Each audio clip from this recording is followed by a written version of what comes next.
लेकिन रोजे का इनाम अल्लाह खुद देगा और क्या कहेगा, फइन्नहु ली व अना अजज़ी बिही, मेरे बंदों को रोजे का इनाम मैं इसलिए दूंगा कि रोजा मेरे बंदे ने सिर्फ मेरे लिए रखा है, इसलिए इनाम भी मैं अपने हाथ से दूंगा। तो रोजे की रूह क्या है? तकवा। कितने बेरोजगार ऐसे मिलेंगे आपको, रोजा इफ्तार की दावत करिए, आपके यहाँ इफ्तार में पहुंच जाएंगे। अल्हम्दुलिल्लाह।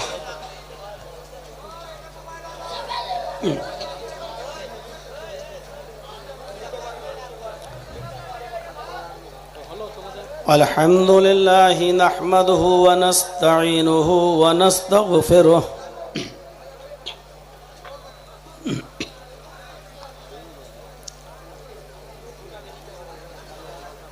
व नऊज़ु बिल्लाहि मिन शुरूरि अनफुसिना व मिन सय्यिआति अमालिना।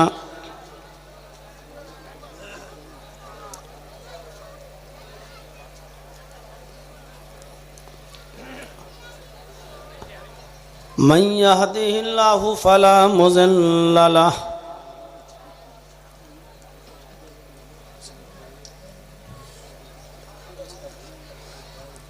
व मन युज़लिल्हु फला हादिय लह।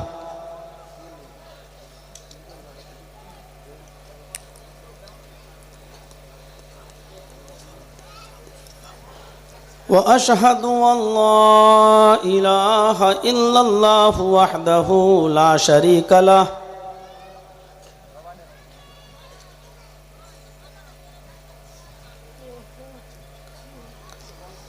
व अशहदु अन्ना मुहम्मदन अब्दुहु व रसूलुहु।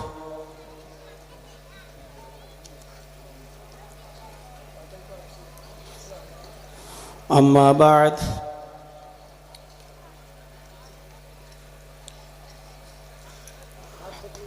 फ़इन्न खैरल हदीस किताबुल्लाह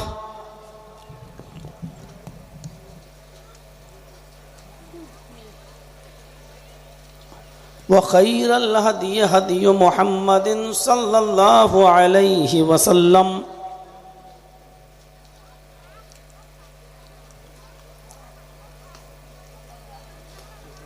व शर्रुल उमूरि मुहदसातुहा व कुल्लु मुहदसतिन बिदअह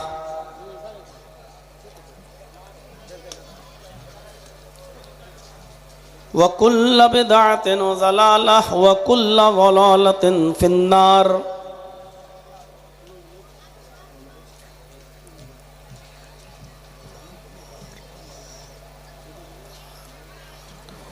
अऊज़ु बिल्लाहि मिनश शैतानिर रजीम।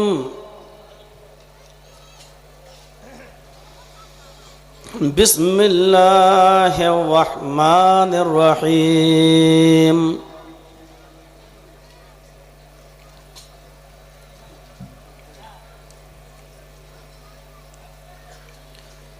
या अय्युहल्लज़ीना आमनू क़ू अन्फुसकुम व अहलीकुम नारा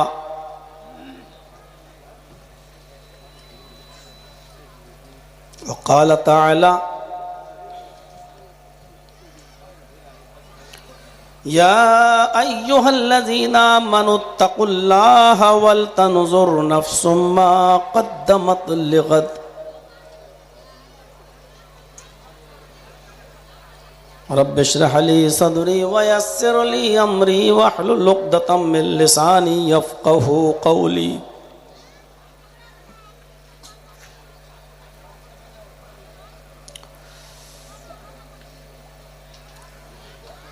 इस अज़ीमुश्शान और ख़ूबसूरत इजलास के सदर मुहतरम फ़ज़ीलतुश शेख जनाब इसराइल आलियावी हफ़िज़हुल्लाह और इस इजलास के रूह रवां सरदार सालिक मोमिन साहब हफ़िज़हुल्लाह और इस जलसे के लिए सबसे ज़्यादा मुझसे कांटेक्ट में रहने वाले और राब्ता करने वाले हमारे मोहतरम दोस्त जनाब इसारुद्दीन साहब, स्टेज पर बैठे हुए मुअक्कर और मुअज़्ज़ज़ उलमाए किराम, क़ुर्ब व जवार से, अतराफ़ व अकनाफ़ से तशरीफ़ लाए हुए मुअज़्ज़ज़ सामईन हज़रात, इस्लामी ख़वातीन माँ और बहनों, कौमों मिल्लत के लायकवर नौजवानों और अज़ीज़ बच्चों,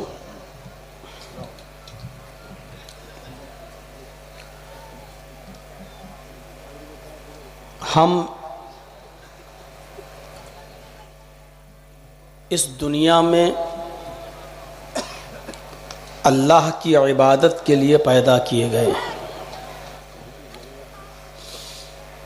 वमा खलक़तुल जिन्ना वल इंसा इल्ला लियअबुदून। अल्लाह ने फरमाया कि हमने जिन्नों और इंसानों को अपनी इबादत के लिए पैदा किया है।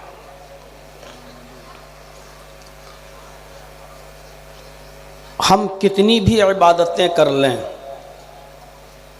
लेकिन अगर हमारी इबादतों के अंदर तक़वा नहीं है, परहेज़गारी नहीं है, तो हमारी इबादतें बेकार हैं। तक़वा का मतलब अल्लाह का डर, अल्लाह का खौफ अगर हमारे दिल में नहीं है तो वो इबादत बेकार। मैं अगर ये कह दूं तो गलत नहीं होगा कि इबादत एक बॉडी है, एक जिस्म है, और उसकी रूह तक़वा है। इंसान दो चीज़ों के मजमूए का नाम है, जिस्म और रूह। ये दोनों चीज़ें हमारे अंदर हैं तो हम जिंदा हैं। रूह निकाल ली जाए तो जिस्म की कोई हैसियत नहीं है। कितने जिस्म ऐसे हैं, रूह निकली, हम उनको 5 और 6 घंटे से ज़्यादा अपने घर पे नहीं रखते हैं, कब्रिस्तान ले जाकर दफन कर देते हैं, क्योंकि अब ये बॉडी किसी काम की नहीं है। इबादत भी किसी काम की नहीं है जब तक उस इबादत के अंदर उसकी रूह तक़वा नहीं है। तब तक हमारी इबादतों से अगर उसकी रूह को निकाल लिया जाए, तक़वा, अल्लाह का खौफ, तो वो इबादत भी बेकार है। जैसे आप अपने बाप, माँ, भाई, बहन, अकरबा, रिश्तेदार रूह निकलने के बाद उनको अपने घर पे नहीं रखते, कब्रिस्तान में जाकर दफन कर देते हो, इसी तरीके से अल्लाह रब्बुल आलमीन के पास भी एक डस्टबिन है, एक कूड़ेदान है। हम कोई भी इबादतें करते हैं, अगर उसके अंदर उस इबादत की रूह नहीं है, तक़वा, परहेज़गारी नहीं है, तो अल्लाह भी हमारी उन इबादतों को डस्टबिन में डाल देता है, कूड़ेदान में फेंक देता है। ऐसी इबादत की कोई ज़रूरत नहीं है अल्लाह को। हर इबादत के अंदर तक़वा है, उसके अंदर रूह तक़वा नहीं है तो इबादत बेकार। नमाज उठाइए, कितनी बड़ी इबादत है। कलमा तैयबा के बाद अशहदु अल्ला इलाहा इल्लल्लाह व अशहदु अन्ना मुहम्मदन अब्दुहु व रसूलुहु, इस कलमे के इकरार के बाद सबसे बड़ी इबादत अगर कोई है तो वो नमाज है। अल्लाह के रसूल ने नमाज के बारे में क्या कहा? अस्सलातु कुर्रतु आइनी, नमाज मेरी आंखों की ठंडक है। अल्लाह के नबी सल्लल्लाहु अलैहि वसल्लम ने क्या फरमाया? अस्सलातु इमादुद्दीन, नमाज दीन का सुतून है। मन तरकहा हदमद्दीन, जिसने नमाज को छोड़ दिया उसने दीन को गिरा दिया। एक बिल्डिंग है, एक पिल्लर पर टिकी हुई है। इस्लाम भी 5 पिल्लर पर टिका हुआ है, उसमें सबसे मजबूत पिल्लर नमाज। अल्लाह ने के नबी ने कहा जिसने नमाज छोड़ दी, यानी ये पिल्लर हटाया, हदमत दीन, उसने दीन को गिरा दिया, यानी छत ऊपर से नीचे गिर जाएगी, यानी इस्लाम ही गिर जाएगा अगर उसके अंदर से नमाज हट गई। आप अंदाजा लगा सकते हैं, इतनी बड़ी इबादत, इतनी बड़ी इबादत कि अल्लाह के नबी सल्लल्लाहु अलैहि वसल्लम अपनी बीवी हजरत आयशा के पास बैठे होते, उनकी गोद में अपना सर रखे होते, हजरत आयशा सर सहला रही होती, सर में तेल डाल रही होती, सर का मसाज कर रही होती। हस्बैंड वाइफ, मियां बीवी दोनों आपस में बातें कर रहे होते। अचानक अजान की आवाज आती, हजरत बिलाल पुकारते, अल्लाहु अकबर अल्लाहु अकबर। कोई और बयान नहीं दे रहा है। हजरत आयशा कहती, अभी मेरे साथ बैठे होते, मेरी गोद में सर रखे होते, मुझसे प्यारो मोहब्बत की बातें कर रहे होते कि अचानक अजान की आवाज सुन लेते तो उठ जाते। मैं पकड़ती तो मुझे धक्का दे देते, मैं पकड़ती कि सही से उठे, कहीं गिर न जाएं। जैसी मैं उनको सहारा देती, पकड़ती वो मुझे धक्का देते, सीधे कुएं की तरफ भागते, पानी खींचते, वुजू बनाते और मस्जिद की तरफ भागते। ऐसा लगता जैसे मुझे कई सालों से जानते ही नहीं, मुझे पहचानते ही नहीं। अभी बैठे थे, अभी बातें कर रहे थे, अभी उनकी गोद में सर रखकर लेटे थे और अजान की आवाज सुनी तो धक्का दिया, वुजू बनाया, मस्जिद में भागे। फरमाती हैं ऐसा लगता था जैसे मुझे कई सालों से देखा नहीं, जानते नहीं। अपनी चहेती बीवी को छोड़ रहे हैं और मस्जिद में भाग रहे हैं।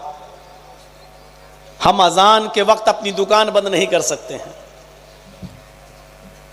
हम अजान के वक्त कैरम बोर्ड खेलना बंद नहीं कर सकते हैं, हम अजान के वक्त मैच बंद नहीं कर सकते हैं। बीवी हैं, हलाल रिश्ता है, निकाह हुआ है, अपनी बीवी की गोद में सर रखे हुए हैं, प्यार भरी बातें कर रहे हैं, सब कुछ, लेकिन अजान की आवाज सुनी, धक्का दिया, आगे बढ़े। पूछ रही तो देख नहीं रहे हैं, देखेंगे तो कहीं बीवी की कमसिन उम्र मुझे रोक न ले। अल्लाह की तरफ जा रहे हैं, भाग रहे हैं मस्जिद की तरफ। और क्या अम्मा आयशा कहती हैं ऐसा लग रहा जैसे मुझे कई सालों से पहचानते ही नहीं। इससे अंदाजा लगाइए नमाज का मकाम। किसी भी कंडीशन में माफ नहीं। जिसकी शक्ल सूरत ये हो, बड़ी गर्म है, मैं धोखा खा गया। सुनिए, नहीं ठीक है, वो ऐसी रही। तो सुनिए मेरे भाइयों, मैं भूल गया, आप लोग हंस दिए, मैं भूल गया कि क्या बोल रहा था। तो मुझे मालूम ही है नमाज के बारे में, वाकया क्या बयान कर रहा था। छोड़िए, आप लोग नए, बस समझ गया हूं। कोई लंदन, कोई अमेरिका बोल रहा है। नमाज किसी भी हाल में माफ नहीं है, ये मैं बोल रहा था। सुनिए, नमाज किसी भी कंडीशन में माफ नहीं। इससे नमाज का मकाम समझ रहे हैं ना कितना बड़ा है। फौरन पढ़ना है नमाज, किसी भी कंडीशन में माफ नहीं, बीमारी में भी माफ नहीं। खड़े होके पढ़ने की ताकत नहीं है तो बैठ के पढ़ो, लेकिन माफ नहीं। बैठ के पढ़ने की ताकत नहीं है, लेट के पढ़ो, लेकिन माफ नहीं। लेट के भी नहीं पढ़ सकते हो तो टेक लगाकर इशारे से पढ़ो, पढ़ना है। गर्दन इधर उधर नहीं हो रही है तो होंठ हिलाओ और दुआएं पढ़ लो, पढ़ना है। वुजू नहीं बना सकते, तयम्मुम कर लो, और तयम्मुम की भी गुंजाइश नहीं हो तो नियत करो लो कि हमने वुजू कर लिया, नियत से वुजू। उठ नहीं पाते तो बैठ के पढ़ लो उसी जगह। पेशाब की थैली लटकी हुई है, नल की पड़ी हुई है, पेशाब की नली, और आप पेशाब कर रहे हैं और वो आपकी थैली में आ रहा है, ऐसी कंडीशन में भी नमाज आपको पढ़ना है। अंदाजा लगाइए आप। कभी कभी बहुत से लोगों की लैट्रीन बंद हो जाती है और दूसरा रास्ता बनाकर थैली लटका दी जाती है, लैट्रीन की थैली लटकी है, नमाज का टाइम हो जाए, आप जा नहीं सकते, आप कहिए नहीं नहीं ये गंदगी है मेरे पास, मेरे साथ है, वो थैली में है, लेकिन नमाज आपको इधर भी पढ़ना है। नल की पेशाब की लगी हुई है, आपको फिर भी नमाज पढ़ना है, क्योंकि अब ये कंडीशंस मजबूरियों की है, लेकिन नमाज तो मजबूरी में भी माफ नहीं। अच्छा, इन बातों से ऐसा लग रहा कि नहीं कि अपने गरीबानों में आदमी झांक कर देखे कि हम तो हट्टे खट्टे तंदुरुस्त मोटे ताजे सब कुछ और कोई बीमारी नहीं, फिर भी छोड़ रहे हैं, जबकि नमाज इस कंडीशन में भी नहीं माफ, फिर भी पढ़ना। अगर आपको होश है तो पढ़ना है, और इस कंडीशन में भी अगर आप छोड़ रहे हैं नमाज, तो हजरत उमर ने क्या फरमाया था, ला हज्जा फिल इस्लामी लिमन तरका सलाह, अगर किसी ने इस कंडीशन में भी नमाज छोड़ दी तो इस्लाम के अंदर उसका कोई हिस्सा नहीं है। यहां से आप अंदाजा लगाइए नमाज का मकाम व मर्तबा। लेकिन इस नमाज की रूह क्या है, तकवा। यही नमाज अगर आपने मोहल्ले वालों के डर से पढ़ी, यही नमाज अगर आपने समाज के डर से पढ़ी, यही नमाज अगर किसी तालिब इल्म ने उस्ताद के डर से पढ़ी, यही नमाज अगर आपने अपने माँ बाप के डर से पढ़ी, यही नमाज अगर आपने गांव वालों की सजा के डर से पढ़ ली, तो यही नमाज बेरूह हो गई, यही इबादत बेकार हो गई, यही मुर्दा इबादत हो गई। इबादत के अंदर से रूह निकल गई है, तकवा निकल गया है। अब ऐसी नमाज अल्लाह के यहाँ काबिल कबूल ही नहीं है। जिसने इस नमाज को अल्लाह के लिए नहीं पढ़ा, जिसने मोहल्ले वालों, गांव वालों और समाज वालों के डर से पढ़ा है, मन सल्ला युराई फकद अशरक, अल्लाह के नबी ने फरमाया जिसने दूसरे को दिखाने के लिए नमाज पढ़ी उसने शिर्क किया। पूरे हफ्ते नहीं, जुमे में सबसे आगे बैठे हैं, पहली सफ में, सऊदी अरब का रुमाल भी डाल लिया है, जन्नतुल फिरदौस भी लगा ली है, अगली सफ में बैठे हैं। आज क्यों आए हो? आज जुमा है। अच्छा, पूरे हफ्ते अल्लाह नहीं देखता है, सिर्फ जुमे के दिन देखता है। नहीं नहीं नहीं मौलवी साहब ऐसी बात नहीं, आज जुमा है। ओ अच्छा, पूरे हफ्ते नमाज छोड़ी, गुनाह नहीं पड़ेगा, आज छोड़ दोगे तो गुनाह पड़ेगा, यानी उन दिनों में अल्लाह की तरफ से माफ है? नहीं मौलवी साहब माफ नहीं है, लेकिन तो आज क्यों आए हो? आज जुमा है। अच्छा, जुमा है तो क्या हुआ? अरे मौलाना, अगर जुमे की भी नमाज नहीं पढ़ेंगे तो मोहल्ले वाले क्या कहेंगे, गांव वाले क्या कहेंगे, समाज के लोग क्या कहेंगे? देखो कितना बड़ा कमीना आदमी है, जुमे तक की नमाज नहीं पढ़ता। देखिए, एक वक्त की नमाज भी हमने पढ़ी, वो भी गांव वालों के डर से। जर्जी साहब हज करके आए हैं, अजान हुई, नमाज पढ़ने चले गए। जर्जी साहब नमाज पढ़ने जा रहे, हाँ जा रहा हूं यार, हज करके आया हूं, नमाज नहीं पढ़ूंगा। लोग कहेंगे हाजी होके नमाज नहीं पढ़ता, लोग कहेंगे मौलवी होके नमाज नहीं पढ़ता। नमाज भी पढ़ रहे हैं हम, और ये सोच रहे हैं कि अगर नहीं पढ़ेंगे तो मोहल्ले वाले कहेंगे मौलवी होके नहीं पढ़ता है, हाजी होके नहीं पढ़ता है। पता ये चला कि ये नमाज अब बेरूह है, इसके अंदर से रूह निकल चुकी है, अब ये नमाज मुर्दा है।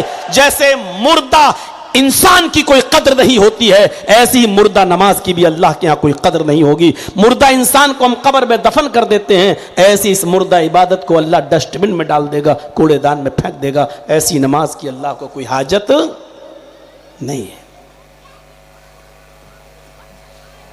यहां से अंदाजा लगाइए आप। इसी तरीके से अला हाज़ल कयास, सारी इबादतों को इसी पर कयास करिए। रोजा भी इबादत है, अल्लाह के डर से है तो ठीक। या अय्युहल्लज़ीना आमनू कुतिबा अलैकुमुस्सियामु कमा कुतिबा अलल्लज़ीना मिन क़ब्लिकुम लअल्लकुम तत्तक़ून। मुसलमानों, तुम्हारे ऊपर रमजान के रोजे फर्ज कर दिए गए हैं जैसा कि तुमसे पहले के लोगों पर फर्ज कर दिए गए थे। लअल्लकुम तत्तक़ून, ताकि तुम्हारे अंदर तकवा पैदा हो जाए। देखिए, रोजा फर्ज क्यों किया गया? ताकि तुम्हारे अंदर तकवा पैदा हो जाए। और अल्लाह ने क्या कहा? कुतिबा अलैकुमुस्सियाम, लिख दिया गया है। फर्ज में और मकतूब में फर्क होता है। कुतिबा अलैकुमुस्सियाम, इसका मतलब यह है कि किसी भी हाल में माफ नहीं है। यह भी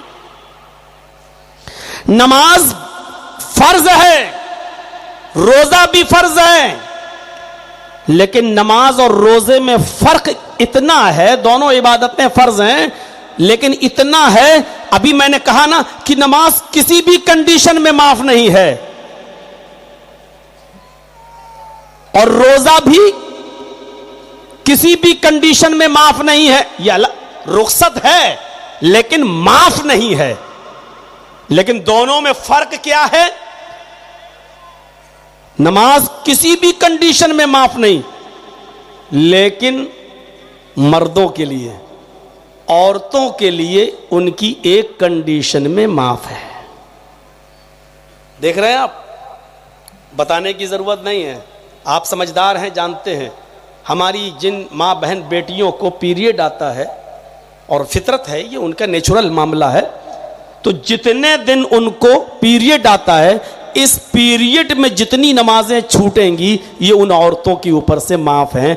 इसको वो दोबारा कज़ा नहीं करेंगी, दोहराएंगी नहीं, पढ़ेंगी नहीं, अल्लाह की तरफ से बिल्कुल माफ। गौर कीजिए, जो नमाज मर्दों के ऊपर किसी भी कंडीशन में माफ नहीं, औरतों के ऊपर भी किसी कंडीशन में माफ नहीं। अगर औरत बीमार है लेकिन पाक है, नमाज पढ़ेगी। औरत अगर बिस्तर पर लेटी हुई है, बहुत बीमार है लेकिन होश है, लेकिन नमाज पढ़ेगी। हां, सिर्फ पीरियड के दिनों में उनके ऊपर से नमाज माफ है। किसी को 3 दिन, किसी को 5 दिन, किसी को 7 दिन पीरियड आता है। इतने दिनों में जो छूटेंगी उनकी नमाजें उनके ऊपर से माफ हैं। लेकिन रोजा ऐसा फर्ज है जो औरतों के ऊपर से इस कंडीशन में वो छोड़ेंगी तो, लेकिन अपने छूटे हुए रोजे दूसरा रमजान का महीना आने से पहले पहले वो पूरा करेंगी। यानी नमाज नहीं पढ़ेंगी लेकिन छूटे हुए रोजे उनको पूरा करना है। इस कंडीशन को जरा समझ लीजिएगा। नमाज किसी कंडीशन में माफ नहीं, लेकिन मां बहनों के ऊपर से उनकी पीरियड में छूटी हुई नमाजें माफ हैं। कोई गुनाह नहीं है उनके ऊपर अगर उस कंडीशन में छोड़ती हैं तो। लेकिन अगर रमजान के महीने में पीरियड शुरू हो जाए तो नमाज भी छोड़ेंगी और रोजा भी छोड़ेंगी। मसलन आपके यहां 5:30 बजे सूरज डूब रहा है, 5:30 बजे रोजा इफ्तार का टाइम हो रहा है, और आपके घर की किसी भी औरत को 5:25 पर पीरियड शुरू हो जाए, यानी रोजा इफ्तार में सिर्फ 5 मिनट बाकी रहे, अभी 5 मिनट है लेकिन उसको 5:25 पर पीरियड आ गया, तो ये रोजा उसका नहीं माना जाएगा। अब तक जो रुकी थी उसका सवाब उसको मिलेगा, अल्लाह सवाब देगा, लेकिन इस रोजे को वो मानेगी नहीं। अब इस रोजे को भी बाद में पूरा करना है, और जितने रोजे इसके बाद छूटेंगे वो सब बाद में पूरा करना है। अब आप कहिए कि जर्जी साहब 5 ही मिनट तो रह गए थे, वो अपनी जगह पर अल्लाह उसके भूखा और प्यासा रहने की नीयत को जानता था, इसलिए उसको सवाब तो देगा, लेकिन रोजा उसका नहीं माना जाएगा, क्योंकि इफ्तार से पहले वो पीरियड्स के शिकार हो गई, इसलिए ये रोजा उसका बेकार का मतलब नहीं माना जाएगा, सवाब के एतबार से बेकार नहीं है। अल्लाह उसको, इस औरत को इस रोजे का सवाब देगा, लेकिन चूंकि पूरा नहीं कर पाई और उसको पीरियड आ गया, इसलिए इस रोजे की कज़ा बाद में वो करेगी। तो मेरे भाइयों, नमाज भी छोड़ेगी, रोजा भी छोड़ेगी, लेकिन नमाज को नहीं दोहराएगी, कज़ा करेगी, लेकिन रोजे जितने छूट जाएं वो बाद में पूरा करेगी। समझ लिया आपने इस मसले को। सफर में हैं आप, रोजा छोड़ सकते हैं, बाद में पूरा कर लीजिए। बहुत बूढ़े हो चुके हैं, रोजा नहीं रख सकते, अब आप बहुत कमजोर हैं, डॉक्टर ने मना कर दिया, तब भी रोजा माफ नहीं है, तब भी आपको एक मोहताज, एक मिस्कीन को खाना खिलाना होगा, फिदिया देना होगा, यानी उसके बदले में कुछ ना कुछ करना होगा। अगर बाप नहीं दे सकता तो उसका बेटा अपने बाप की तरफ से देगा। गौर कीजिए मेरे प्यारे साथियों, लेकिन एक मिस्कीन को, एक मोहताज को वो खाना खिलाएगा। आप अंदाजा लगाइए, फिदिया है ये। हां, अगर आप दाइमुल मरीज हैं, डॉक्टर ने कह दिया है कि अब आप सही नहीं होंगे, जब तक आप जिंदगी है दवा खाते रहिए, अब आप रोजा नहीं, आपको सुबह दोपहर शाम हर वक्त दवा खाना है, तब आप रोजा छोड़ सकते हैं। लेकिन चूंकि दाइमुल मरीज हैं, इसलिए रोजा तो आप न रखें, लेकिन उस रोजे के बदले में आपको भी एक फिदिया देना पड़ेगा, एक मिस्कीन को खाना आपको भी खिलाना पड़ेगा। तो ये याद रखिए, तो रोजे की रूह भी क्या है? तकवा। इसलिए अल्लाह ने फरमाया कि आए लोगों, अल्लाह के नबी कहते हैं कि कयामत के दिन हर इबादत का सवाब अल्लाह फरिश्तों से कहेगा मेरे बंदों को दे दो, लेकिन रोजे का इनाम अल्लाह खुद देगा। और क्या कहेगा? फ़इन्नहु ली व अना अज्ज़ी बिही, मेरे बंदों को रोजे का इनाम मैं इसलिए दूंगा कि रोजा मेरे बंदे ने सिर्फ मेरे लिए रखा है, इसलिए इनाम भी मैं अपने हाथ से दूंगा। तो रोजे की रूह क्या है? तकवा। कितने बेरोजगार ऐसे मिलेंगे आपको, रोजा इफ्तार की दावत करिए, आपके यहाँ इफ्तार में पहुंच जाएंगे और मुंह बना के बैठ जाएंगे, ऐसा लगेगा इनसे बड़ा कोई भूखा है ही नहीं, इनसे बड़ा कोई प्यासा नहीं है, और वो बेरोजगार हैं लेकिन आपके इफ्तार में आए हैं। अब कौन जानता है कि रोजे से हैं कि नहीं? अल्लाह ही तो जानता है। और कितने रोजेदार ऐसे हैं जो घर में अकेले हैं, ना दोस्त देख रहा, ना बीवी, ना बच्चे, ना माँ, ना बाप, कोई नहीं, बीवी मैके गई, बच्चे स्कूल गए, माँ बाप नीचे हैं, बेचारा अकेले में भी चाहे तो फ्रिज खोलकर कुछ ना कुछ खा सकता है, लेकिन इसलिए नहीं खा रहा है कोई देख रहा हो या ना, लेकिन अल्लाह तो देख रहा है। यही तकवा है, यही परहेजगारी है। अगर ये रोजे के अंदर से चली जाए तो रोजा भी डेड बॉडी की तरह है, फिर अल्लाह भी उस रोजे की कदर नहीं करेगा जब तक कि तकवा उस रोजे के अंदर मौजूद ना हो। अभी चलिए थोड़ा सा और आगे बढ़ाता हूं अपने बात को। रोजा हो गया, हज देख लीजिए, कितनी बड़ी इबादत है हज। कल मैंने बताया था, अगर इसलिए आप हज करने नहीं जा रहे हो कि मेरी बेटियां हैं, जब तक इनकी शादी नहीं कर देंगे हज नहीं करेंगे, और अगर आपको मौत आ गई तो आप हालत इस्लाम में नहीं बल्कि मजूसियत पर मरेंगे। अब सोच लीजिए हज कितनी बड़ी इबादत है, लेकिन इसका मकसद भी क्या है? तकवा। इसमें भी तकवा होना चाहिए। एक ही लिबास, एक ही कपड़ा, एक ही मैदान अराफात का।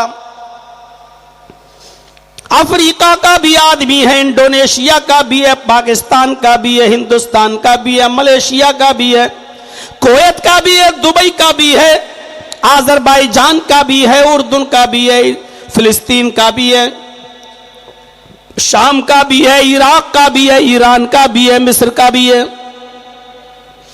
दुनिया के चप्पे चप्पे से इंसान आए हुए हैं, सबके पास एक ही कपड़ा है, रंग और नस्ल और जात और बिरादरी को, ऊंच नीच को भूले हुए हैं, और एक आवाज में चीख रहे हैं लब्बैक लब्बैक अल्लाहुम्मा लब्बैक ला शरीका लक लब्बैक।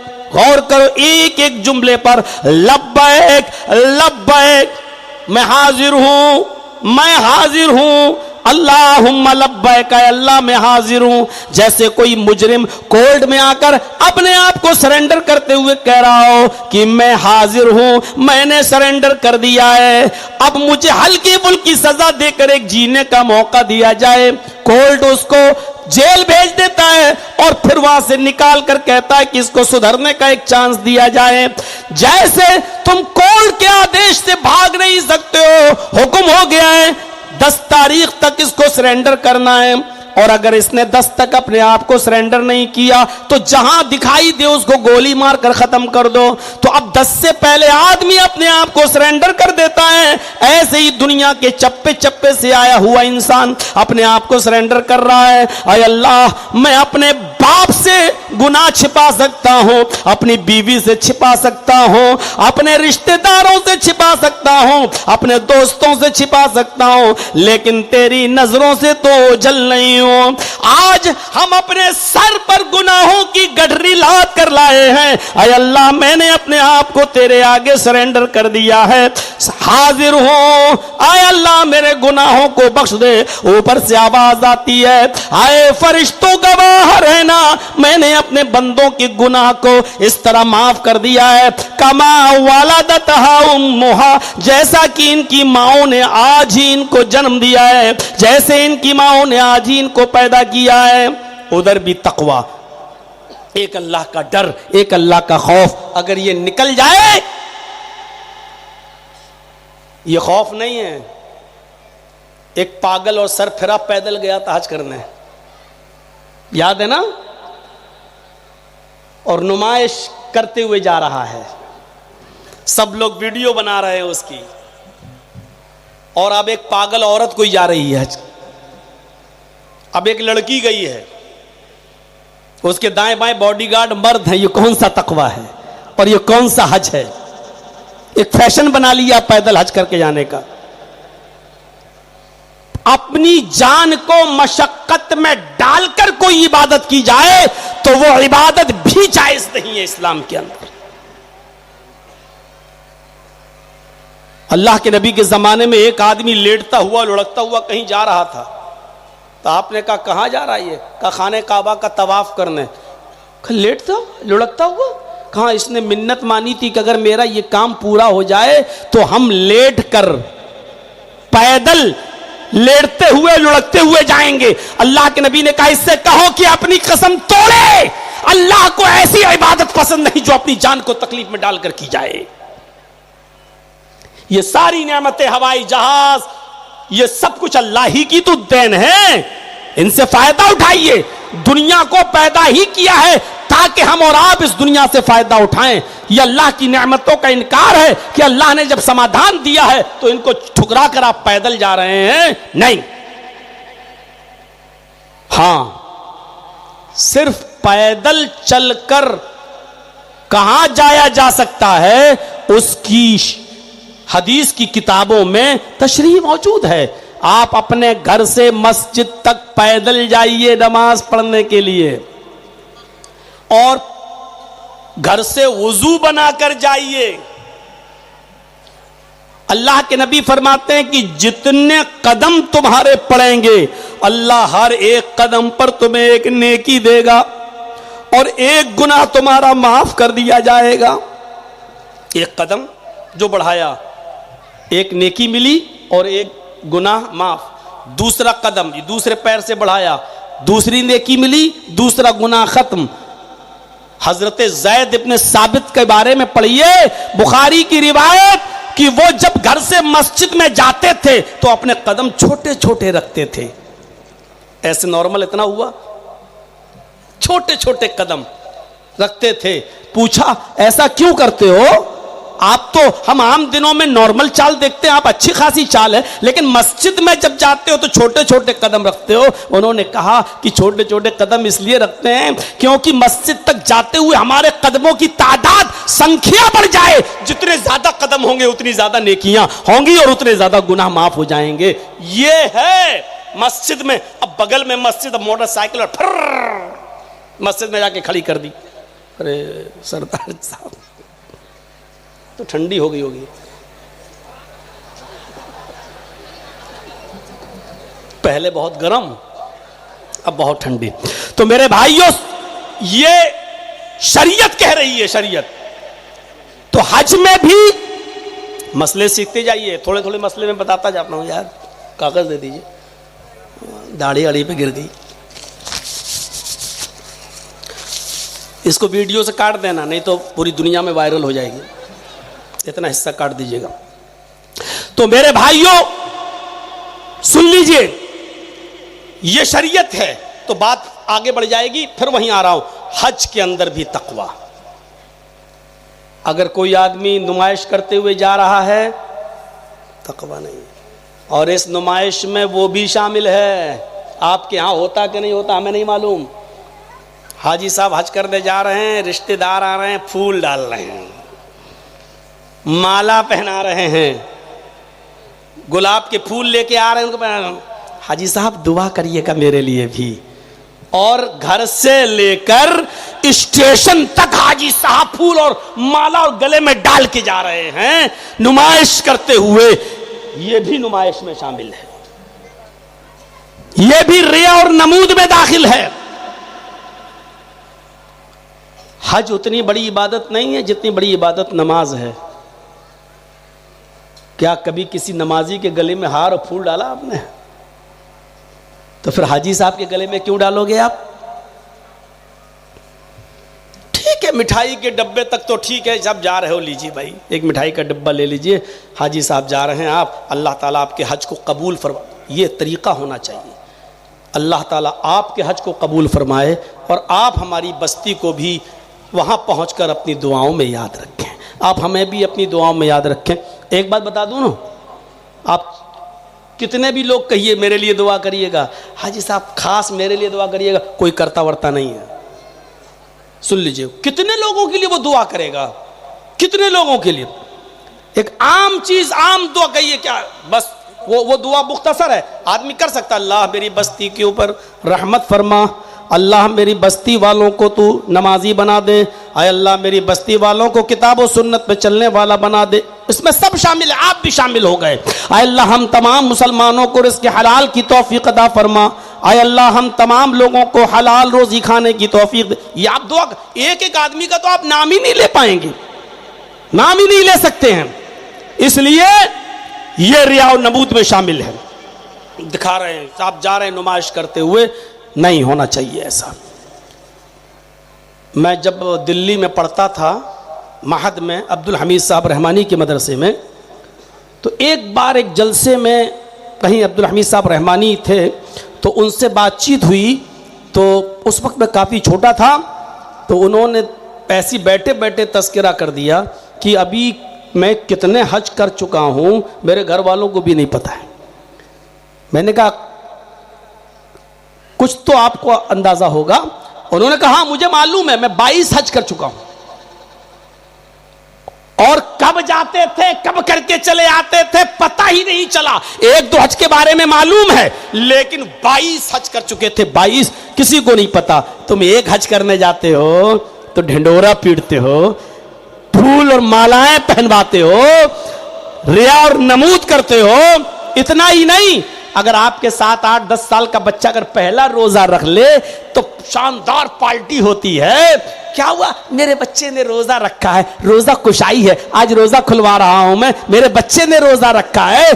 अभी से ही उस बच्चे के अंदर तकब्बुर पैदा कर रहे हैं आप।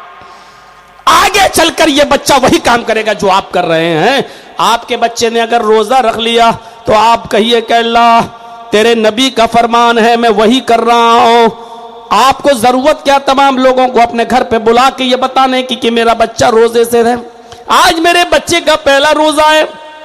जरूरत क्या है इस बात की कि आपके बच्चे ने कुरान मुकम्मल कर लिया, नाजरा पढ़ लिया है। अब आप तमाम लोगों को बुलाएंगे आप और अपने घर पे बुला के खाना खिलाएंगे और ये बताएंगे कि मेरे बच्चे ने नाजरा मुकम्मल कर लिया, या खाना खिलाएंगे इसलिए कि आपके बच्चे ने हाफजा कर लिया है। सुन लो, इस्लाम के अंदर सिर्फ 2 किस्म के खानों की इजाजत है, तीसरे किसी खाने की इजाजत नहीं है। किसी चीज की दावत की इजाजत नहीं है। इस्लाम के अंदर शादी के बाद लड़के को परमिशन है कि वो वलीमा कर सकता है, लड़की वालों को वो भी नहीं। कल मैं बता चुका हूं, लड़के को सिर्फ इतनी इजाजत है कि वो शादी के बाद बीवी के घर पे आ जाने के बाद उससे 2-4 मीठे बोल बोलने के बाद वो जब चाहे तब वलीमा कर सकता है, और वलीमे में उसको इजाजत है कि वो 1000 को खिलाए चाहे 100 को खिलाए। वलीमे की इजाजत है, वो 2 दिन भी खिलाए, 4 दिन भी खिलाए, 7 दिन भी खिलाए, 10 दिन भी खिलाए, उसको इजाजत है। बहुत बड़े पैसे वाले बनते हो, लड़की वालों की मत खाओ ना। बहुत ज्यादा दौलत वाले बनते हो ना, बहुत बड़े साहूकार हो, तो वलीमा खिलाओ ना 4 दिन, 5 दिन, 6 दिन, 10 दिन है। आप खिलाइए, कौन मना कर रहा है? लड़के वालों को परमिशन है कि वो वलीमा खिला सकते हैं। लड़का एक खाना ये, और दूसरा खाना अकीके का है। 7वें दिन अकीका होगा, और उस दिन आप रिश्तेदारों को बुला सकते हैं, लेकिन आपके इस अकीके में गरीब लोगों का आना जरूरी है।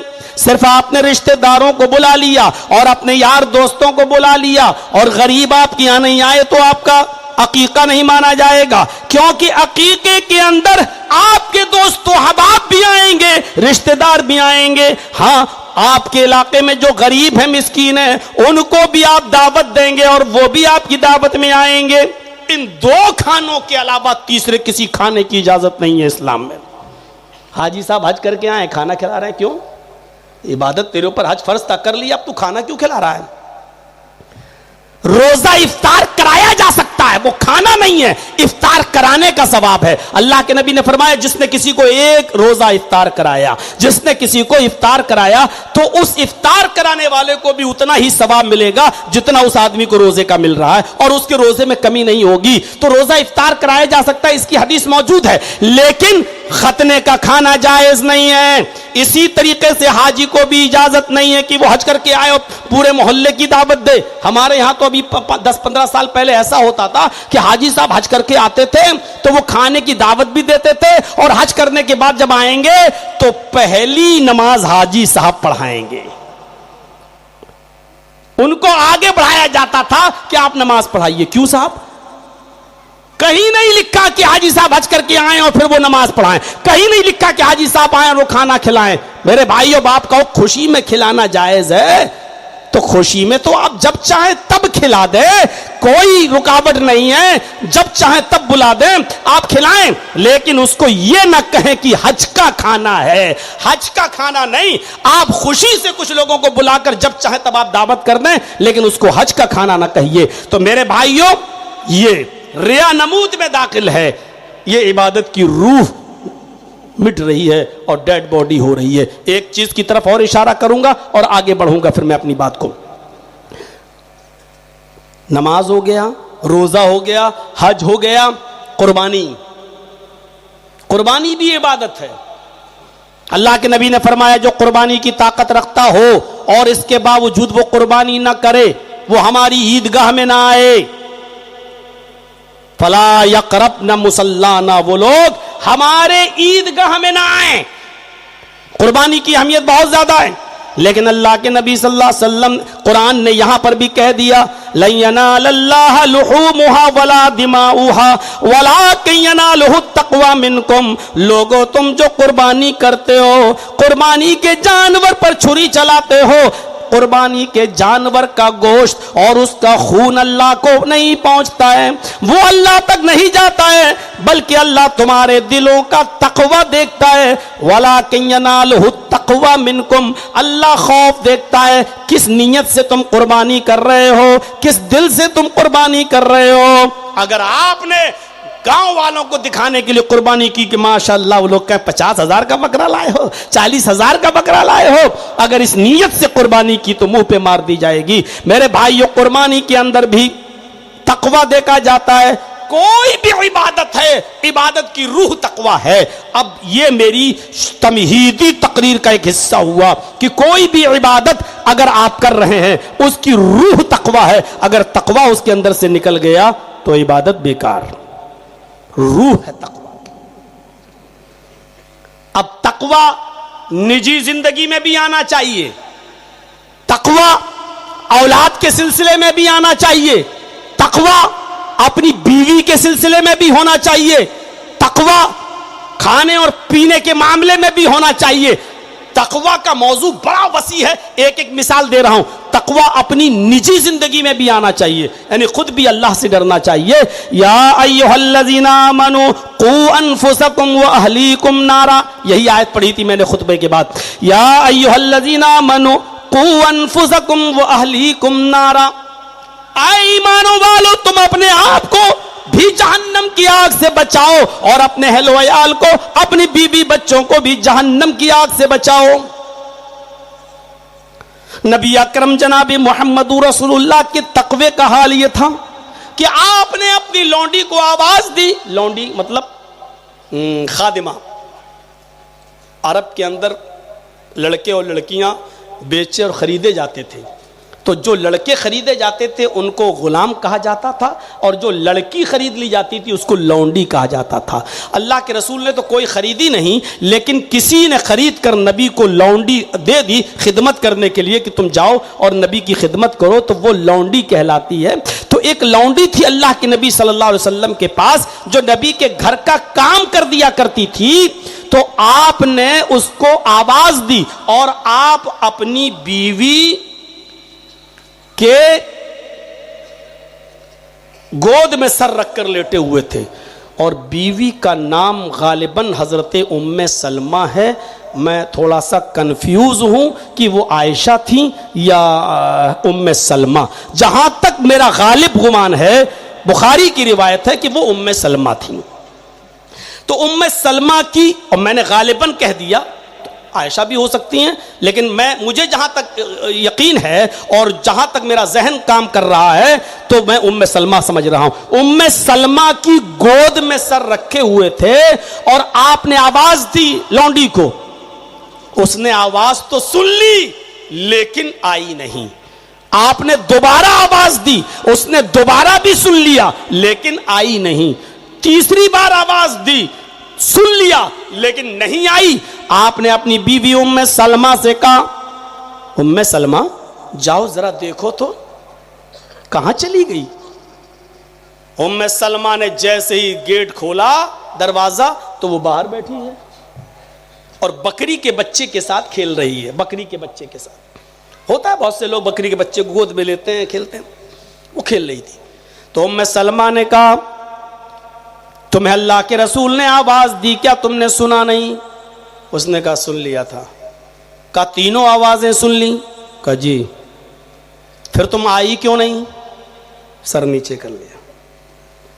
सच तो बोल दिया लेकिन पूछा आई क्यों नहीं, तो सर नीचे कर लिया, क्योंकि कोई जवाब नहीं था और झूठ बोल नहीं सकती थी। अगर झूठी बोलना था तो पहले कह देती कि हमने सुना ही नहीं। उस जमाने की लौंडियां भी, काम करने वालियां भी सच झूठ से इतनी नफरत करती थी। कहां आवाज सुनी, फिर आई क्यों नहीं?